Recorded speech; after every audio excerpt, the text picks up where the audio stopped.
2004లో కేరళలో వచ్చిన సునామీ అన్నింటినీ ధ్వంసం చేసింది. ఒక అమ్మవారి గుడి అంచును మాత్రం తాకలేకపోయింది.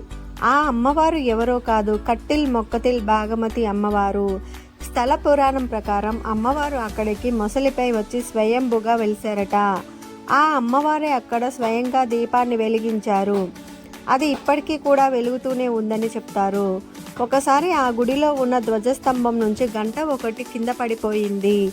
అక్కడే ఉన్న పూజారి ఆ గంటను తీసుకొని గుడిలో ఉన్న మర్రి చెట్టుకు కొమ్మకు కట్టారు. అప్పటి నుండి ఆయన జీవితంలో ఎన్నో అద్భుతాలు జరిగాయట.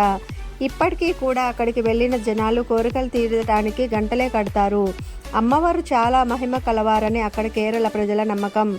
ఈ ప్లేస్ అరేబియా సీలో ఒక చిన్న దీవిలో ఉంటుంది.